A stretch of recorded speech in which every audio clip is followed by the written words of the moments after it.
Today we have an interesting story for you regarding this beautiful Cannondale SuperSix, which has gone through the whole warranty process, and it has been a long and complicated story. And I want to tell it to you because it gives you some sort of insight into the service levels you can expect and what you might need to think about if you have warranty issues like this. So let's start from the very beginning. This beautiful frame came to us from someone in Scotland who was having a classic Cannondale creak, and they believed it was a problem with their bottom bracket. They got on the phone, they had committed to ordering a Hambini bottom bracket after speaking to Hambini himself, and ordered one from us, brought his bike in, and we were to fit it. So this is the bottom bracket. And while it was in, he said, would you mind having a look at the headset while you're there? Of course. So we had the bike booked in, it came in, we fitted the bottom bracket, got all that spinning. And the last job that I did was to look at the headset. When I started looking at the headset, and all I was doing was taking a cloth and just running my finger around, clearing out the grease, and I could feel the carbon in this area is wafer thin and it will just give way under finger pressure. Oh, that's not very good. Now, at the time, I made a little YouTube short about it, thinking, okay, this is a fairly interesting problem. Has anyone else seen problems like this? Anyway, called the customer and said, look, really sorry, we've encountered another issue. I don't think this is safe to ride. This needs to go back to warranty.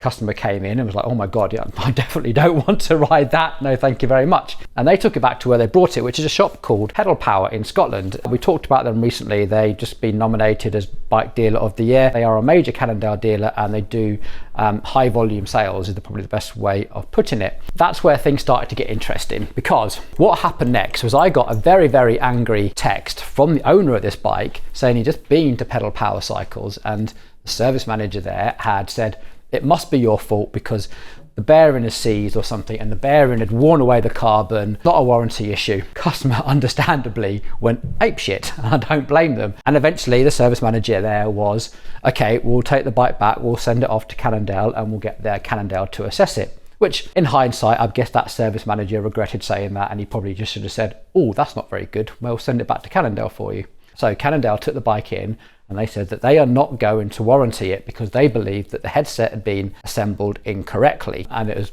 damage caused by the customer. So as a gesture of goodwill, Cannondale just happened to have one of these frames lying around in a box and offered it to him at a relatively cheap price. The customer was stuck between a rock and a hard place, bike that he clearly didn't want to ride, a bike that I was advising him not to ride because it looked unsafe, and a bike that the guys from Pedal Power were also saying, yeah, I wouldn't ride that either, and a new frame. Probably the best price he's ever going to get. So he ordered the frame, it eventually came, it went to Pedal Power in Scotland, and they sent it directly to us. By this time, the customer had lost a little bit of faith in Pedal Power being able to do the job. We brought it to here for us to do. Very first thing I did with this brand new frame was take it out of the box and have a look at all the various components. And the very first thing I did was press this, and you can see from just finger pressure, this feels wafer thin. Now, I'm not going to do too much on this because I've spoken to Cannondale and they said, don't apply any more pressure. They believe that pressing on the headset in this way is going to cause damage. I mean, I am not pushing any more pressure on this than I would do if I was cleaning it with a cloth, and it just gives way. I'm going to be slightly brave and just use this pen just to illustrate just how flimsy that carbon is in that area. I don't know about you, but I don't feel particularly comfortable riding down a hill on a bumpy road at speed with a paper thin piece of carbon holding my headset together. So I have called Pedal Power, and I've sent them a video of this. I've also called Cannondale, and they insist that they have never seen this problem before, and now we've had two frames. And they initially jumped on me. I must have damaged it by pressing it. I'm like, really? Like, I haven't applied any more pressure there than just what you would do in cleaning. So let's talk through a few other Cannondale-isms while we're here. So this whole headset issue is been rolling on with Cannondale for ages. So this bike originally came with a headset called KP017. Now, the idea of this was that it was what they call system integration. So it had a completely flat top cap, so it was nice and clean, and you had to set it up very specifically. So down here you'll see it had to be drop down, so this little expansion bolt was in line with the bottom here of this clamp area, and you had to make it completely flush. You couldn't put a spacer above the stem. Now, of course, most bike shops who are trying to sell bikes need to make sure they leave a bit of height adjust left in the stem, and it also looks ridiculous on a shop floor with 55 millimeters of spacers underneath. So these were very commonly shipped with all sorts of manner of headset spacers all over the place, and as a result they came loose. So this is what Cannondale originally pointed their finger at, saying that this whole headset was set up incorrectly. However, it wasn't, because this customer knew how appallingly bad these were and had already fitted their own expander and spun, and actually had it set up pretty well. Actually, I don't think this is going to cause any issue whatsoever. Now, that headset has actually been changed because they knew it was rubbish, with a design called the K358, which came with the Synapse originally, and it looks like this. And again, this one actually has some very specific setup instructions. So you have to make sure that there's 3 millimeters above the stem, and you have to set this compression bung to be in line with the stem clamp bolt. So this is the headset that we ordered, and we'll follow the instructions verbatim, and we'll cut the steerer tube exactly where it should be. Slightly patronizing phone call that I got from Cannondale via Pedal Power was we hadn't read the instructions properly, sort of blame it on us, and it wasn't our fault. It came to us like this. The customer was well aware of this because they've been having headset problems in the past. The other thing I wanted to do was just run through the normal checks that we go through whenever we're going to start building a frame.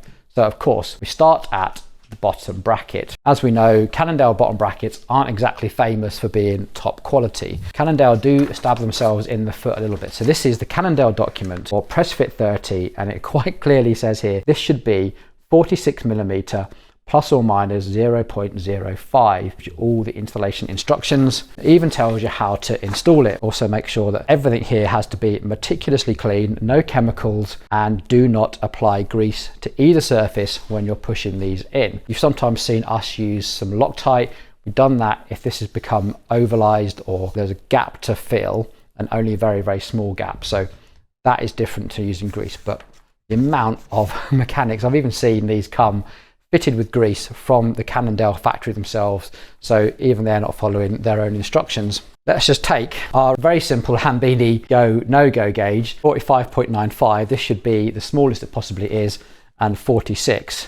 So this should fit in, and it only fits in a couple of millimeters. Over on this side, we've got a good fit. So this non-drive side is absolutely spot on. That is perfect. The 46 doesn't go in, and that is a beautifully smooth fit.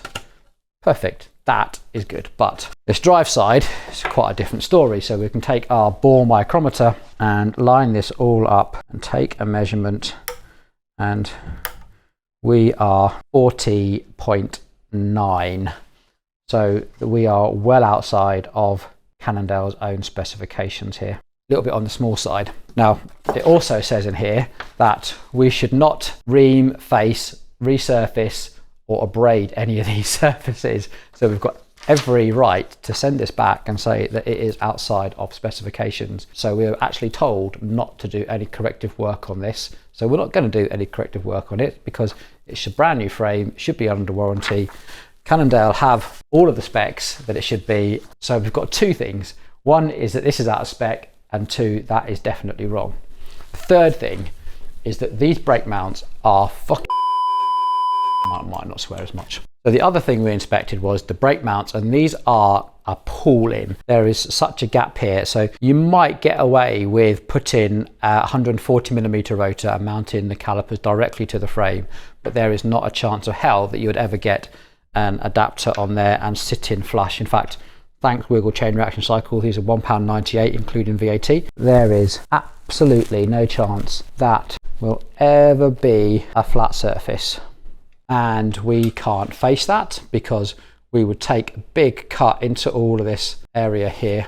And if we can't face it here, because we take a big cut into all this paintwork here. So that is incredibly disappointing. There we go. I think we are going to call this customer and say, I'm really, really sorry, but your bottom bracket is out of spec. The warranty says that we're not allowed to correct it. The brake mounts are not fit for purpose. You could not fit a 160 millimeter rotor, and now actually quite a lot of brands are saying that you need to fit 160 millimeter, and that headset is definitely not safe. So we're going to stop that there. I think this video has probably got you pretty fired up. I don't really know what's going to happen. I wanted to tell this story because this needs to be better. This needs to be better, and it needs to be better on several counts. One, if you are the owner of a bicycle and you have a problem, you should come into that shop knowing that the shop has got your back, because you are the person that gave the shop the money. And the shop needs to remember that the person who puts money in the till is you and not their suppliers. So they should immediately be on your side, because service managers, mechanics, we are nothing without customers. We can live without suppliers. If we have customers, you'll always find suppliers. Without customers, we have no business. Straight away, I think we should always be looking after customers. And I think this is a good example where that balance of power got forgotten. Okay, I'm done. Get down in the comments, fire this up. Let me know whether you're intrigued as to what happens next. And let's see what happens. All right, I'm done.